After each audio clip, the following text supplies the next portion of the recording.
welcome to another episode of Behind the Dreamers. I'm Jennifer Loading, and we are talking to the achievers, the creators, the magic makers, and the dreamers. These are our friends, these are your friends, and they are living the extraordinary.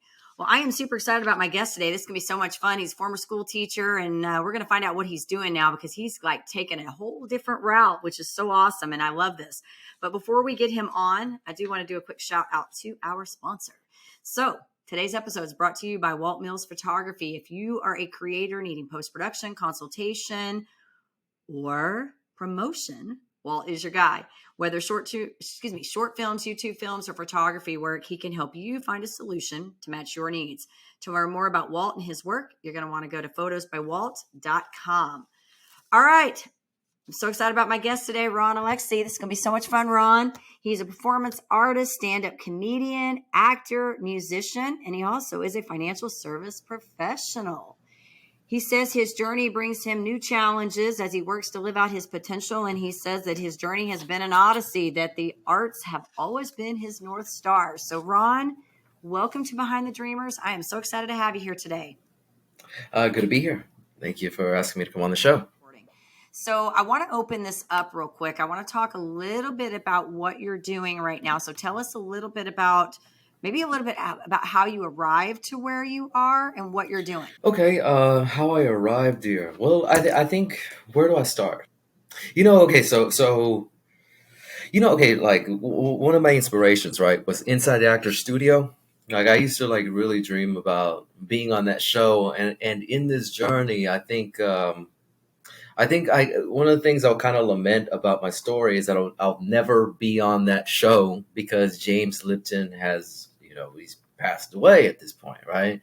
And it was, but he starts by asking every artist in that chair, where were you born, right?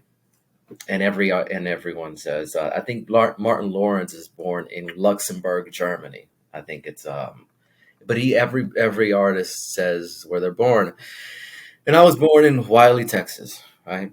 I was born in Wiley, Texas, and I you grow up, and I think very early on, I think my family will say, yeah, he's a comedian. That's a comedian. And sort of, sometimes it's like, but how do you really make a living for yourself as a comedian? That's not like you don't go to school to become a comedian. It's its own journey, right? So I've always thought, look, I have the intellect to be a doctor or a lawyer, but right.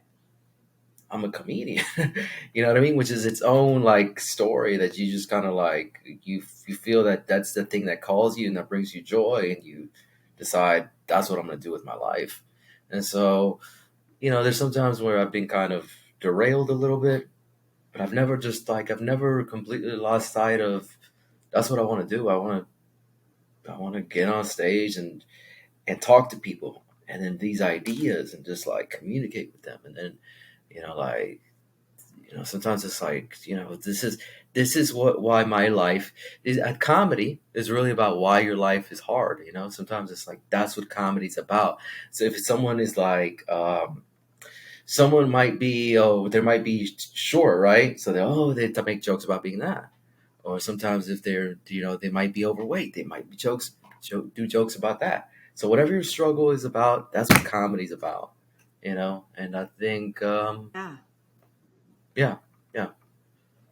It's interesting to say that because I met another gal at an event that I was at, and she is a comedian. I think she's done something on HBO or something. Anyway, she was a speaker at this event. She's actually coming on my other podcast show. She reached out to me and wanted to get on, but Sure. She said the same thing. She was talking about dysfunction in her family, and she said, whatever your pain point is that you're dealing with, that's what you make the comedy about, right? That's what you talk about. And so it's interesting that you say that because it must be a universal Sure. thing. But I want to lean into something else because I think, when you're talking about how you had this, you want to be a comedian, and there's sort of this pull that keeps coming up, about what you want to do. And yet we're told in life a lot of times Sure. not to do these things that we really are passionate about doing or that we feel are important to our soul, right? And so we take these other paths because we think that's going to be the path that brings us the money or the success, but then we're not really truly happy doing that thing, right? We have to pay the bills, but we're not truly happy doing that thing. And Sure. so I think Sure. that really leans into another conversation about how do we find that thing that you really enjoy doing so that you can feel fulfilled. And in your case, it's comedic work, right? Like it's doing these art Sure. things and stuff. And you're doing other, because you do stand up, and then you also, you're a musician as Yeah, well, I'm right? just it's I would say being a musician is my third pitch, you know. I think it's maybe comedy and acting. I don't know, maybe it's 101A, but being a musician is like kind of third. It's my third pitch. I don't think I'm as proficient at it as the others, but I still play guitar and other things. Like I can get around a campground and I can Yeah. play guitar and sing and you know I mean, it's a work in progress, and but I like to use that for some of my comedy bits, you know, to kind of use the guitar and yeah, there's a level I'd like to get to, you know, kind of I'd like to get as good as Jimmy Page on the guitar, you know, and kind of be everything like this awesome performer that does comedy and he plays guitar, you know, so yeah, it's fun, You could open up with the you know. guitar music, the playing, and then you got I the don't, yeah, comedy going on with it. You could have it all uh-huh. just flowing. Yeah, I just kind of like, guys had a discussion with my brother yesterday, right? And I'm like, I told him, hey, I'm headlining this show in 2 months, right? And he's like, you are? I was like, yeah. He's like, what? Like, anyways, 2 weeks ago, my car died. Like, I had a car that died 2 weeks ago, right? And so then I'm calling them. They're like, hey, are you going to come down to Houston? I'm like, no, my car died. I'm going to buy another car, you know? And then like I called him 2 weeks later. I'm like, hey, I'm headlining this show. So he's like, okay. I'm like, and like, well, that's very good to hear that you're doing something because I thought I was gonna have to. He's to his wife. He's like, I thought I was gonna have to talk to her about explain your weird choices that you make. And I'm like, look, and I'm like wondering, look, here's the thing about it. I understand her feeling like I'm making some weird choices, but she would also make weird choices too. But she's not as funny as I am, and if she was, then she might have to make weird choices too. Yeah. You know what I mean? It's like if you are the world's fastest runner, right? Like you could run so fast. Like yeah, you should maybe it's more conventional to have a job where you can take out the mail, right? You're a mailman or something, or I don't know, you work at FedEx or something, but you're this guy that runs fast. You should maybe be in the NFL. Maybe. You should think about it, right? So if you have these abilities that are kind of extraordinary, I mean, what are you going to do? I mean, you're just going to kind of live like a pedestrian life. And sometimes with talent comes choices that, a lot of people, some people won't have to, I don't know. Some people don't have to make them, I guess. I don't know. But everybody has a gift, Hmm. so maybe there's a choice that they're denying to themselves that I was they just going to could, say that go out and maybe they're just maybe not there's making the something, some gift. choice. Yeah, Well, and that I think what I'm hearing from you, Ron, is that it's not everybody. We all have a talent. Not everybody's willing to explore the talent and take the risk right, on the talent, right? Like, and I think that goes back into right. being willing to do what it takes to do that, right? Like yesterday, I talked to I'm this sure. boxer. And one of the things he said was that not that he was Right. this phenomenal, I don't know what the word he used, but he alluded to the fact that he was not this better than boxer than maybe somebody else, but he figured out this formula. And he figured out that he was willing to do things that other Sure. boxers were not willing to do, like walk 6 miles to the studio, do different things that others were not willing to do. And so he became very like fixated on what did he need to do. It started out, what did he need to do to survive, right? And then what did he need to do to get to the Olympics or whatever it was. He started working on the activities that would take him to that, but he would do things that others were not willing to do. So I think when we talk about like Sure. talent or going into something that maybe traditionally other people say don't do that because there's no money behind that, I I say that Sure. people like you or myself, or people that are creators, that maybe we're doing things because we love doing them, right? We're willing to take those risks because we Right. know that there is something in that for us, whether that may be at the end of the day, we feel good about ourselves because we just did something somebody is not else willing to Sure. do, right? Whatever that is. So I Sure. think there's nothing wrong with adding that into your life. I mean, yeah, we have to pay the bills and we have to do the things to pay the bills. But I think if it's something that you're passionate about and you enjoy doing it, go for it. Right. And I just kind of sometimes think, I'm like, you know what? I've come to the point where I'm like, you know what, guys, the world is right. And I'll say that the world is right, you know. But if I'm wrong, what? Then I can just go back to being a teacher or something, or go do whatever. You know what I mean? It's like the world needs teachers, I guess. Yeah. You know what I mean? I could, but I don't know. You They get, do. They need funny so teachers. they need funny teachers. Yeah. So I just, but that whole thing about being able to doing what you need to do. There, I have a mentor, right? His name is Dwight Jeffrey. He wrote, and he's got a book that he's written, but he's a great friend of mine.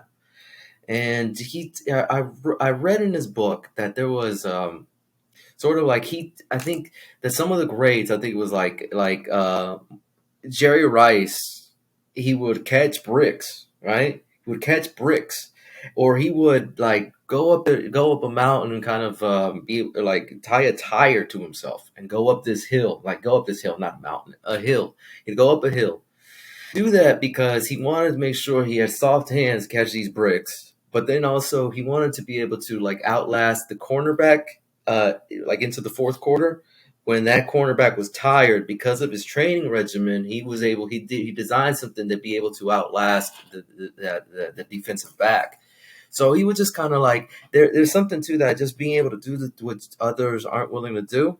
But I think it's even a slippery slope though. You know what I Mm-hmm. mean? Because it's like sometimes I've seen it, and it's here's the thing, and as an artist and an entrepreneur, I kind of have to be able to balance both things because it's so easy to kind of like you also don't want to design a regimen that burns yourself out.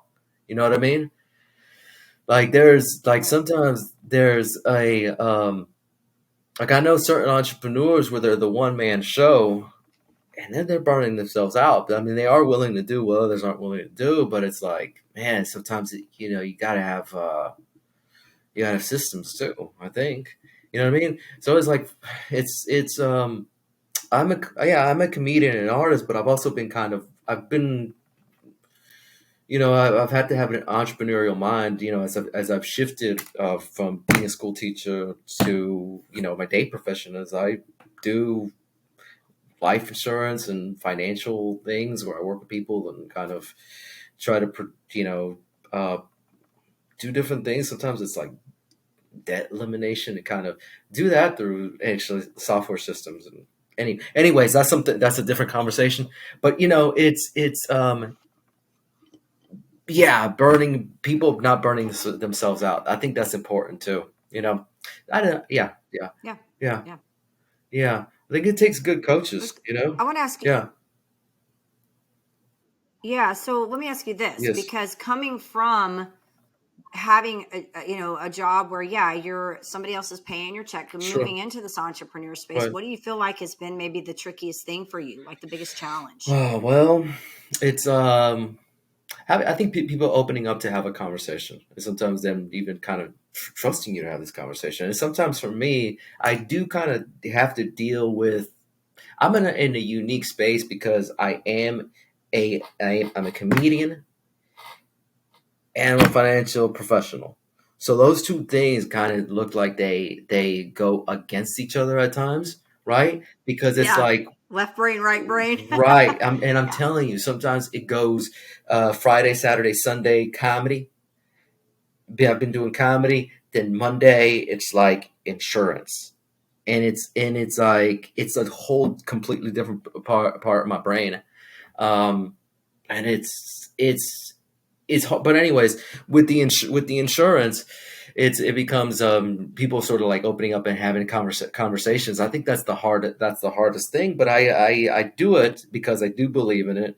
I think that like I don't know, whenever you have like a 401k investment, it ends up being like I don't know if you think about this, right? We have the highest debt we've ever had as a country, right? I think we're what it was 33 trillion in debt, right? I think we've turned on the printing press over the last few years. There's 10 trillion that were put into the economy, and we see inflation out there. So the way the country is going to pay back its debt is it's going to go to the Federal Reserve and say, hey, we need more money to pay our debt, to honor our debts, or we're going to raise taxes on our citizens, right? So of those two things, because we have to honor the dollar, we are most likely taxes are going to go up in the future, which will affect 401ks and all those things, because those are those are taxed at distribution. So for me, I'm like, to me, being able to plan the tax allocation of that, a lot of times you insulate that through life insurance and being able to like actually talk to somebody about so it's a completely different part of my brain, but I think it's important. And for me, I mean, when y'all see me on Netflix specials and on TV and movies, like my part of my financial portfolio, a good part of it is I want to put it in life insurance and annuities, and then get it out of my hands. Like get it really sometimes get part of it out of my hands. Because it's credit and it's credit it's credit protected too. So like I think in terms of strategy, like I think in terms of strategically, whenever I approach somebody about having a conversation, it's not just completely about I really hate, and I think most salespeople, I think do have their heart in the right place. I think they do. I mean, I could be wrong, Right. but I think most of them do. I think most of them do. Maybe I'm naive, but I know at least I feel like I'm really trying to help somebody. And I just hate. I would hate for somebody to think, oh, he's just trying to sell me something. So I just whenever that's Right. the thing. That's the thing about like I think that sometimes that is the difficult part, but I think there's something I'm very strategic in the way I think, and I look at a financial picture. It's not just it's not just selling something, but it's also this debt efficiency. Sometimes it's like, man, some people can't invest because they have so much debt. You know what I mean? And it's like Right. even you take that into I take that into account, and I those are a part of my practice. And it's to me, it's like it's how a way to sort of have the freedom that I can, like if I can do this by day and work with one or two clients a day, at night it gives me the independence I need to do a stand up, to do and that's important to me to kind of Yeah. keep it going. So yeah, but yeah, that's That's I good, was Ron. Yeah, that's yeah, good. Well, and I think too, to your point, I think most salespeople don't like that part of sales. They don't want to come sure, off like that. And I think that's where good relationship building comes into play. When you sure, really get good and you understand, find your patient. It's evident to me that you are passionate about what you do. I don't think that's the question here. So I think this is a universal thing because I was in sales for many years too. And I sure. think that that's a universal thing that we don't want to come across as being pushy. And so it's where we get really good at learning, being passionate about our product, but also understanding what are our clients' pain points and how can we fill that pain point for them, right? Like really Sure. digging deep to learn about them and have those conversations. So, but I do like that when you talked about earlier on about doing the two different things and they seem contradictory Hmm. to each other, because I think really a lot of us do that. I mean, I do the same thing. I mean, it's like I do my creative stuff, but then I have to be strategic and on the using the other side of my brain to how do I strategize all that and make a business out of that stuff, right? So I think a lot of us really do that, and it's good because I think when you have the ability to tap into your creative side of your brain, it really allows you to become more industrious and resourceful and be able to do the other things that you need to do because you're tapping into that creativity side of your brain. So There is some good in that. And I've met a lot of really true creative people that talk about using the left and right brain a lot within their work. So I don't think you're doing anything, that's necessarily, let's just say this. I think it's awesome that you're able to do that, your financial stuff during the day, and then to be able to use your creative space in the evening to do the thing that you enjoy doing. Mhm. So it's good. Yeah. What would you say that you've learned about yourself in this journey? What have I learned about myself in the journey?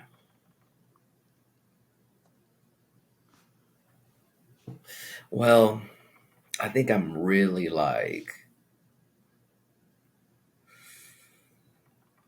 I think like to be success, sometimes if you want to be successful, you have to be obsessed, right? And I think that's something about me. Some of the things that just like there was one project I was working on years ago. Like I wrote this play, right? It was a one man show, and I really like at this point, like it was a comedy.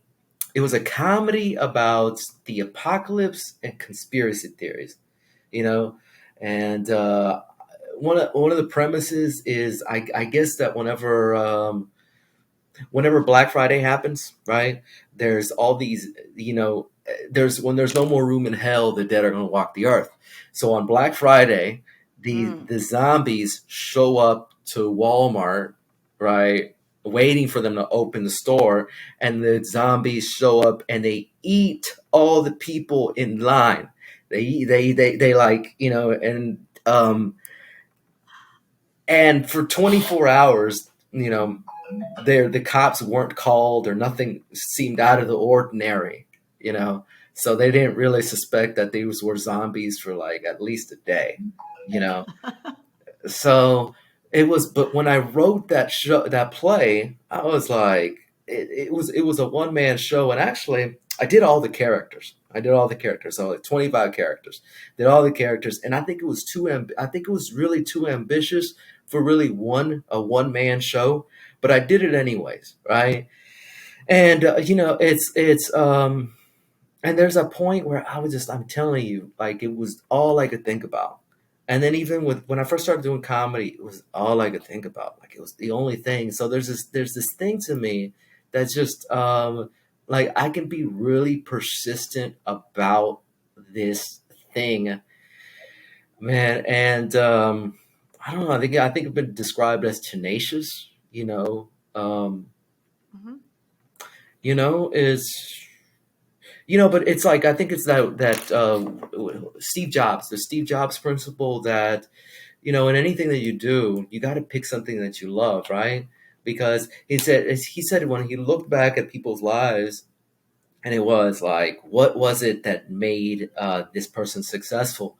Is all of them they picked something that they loved, because if you don't love that thing, when it gets hard, you're going to quit, you know and so there's been, I mean, I'm telling you, there's so many times. There was, I think 20.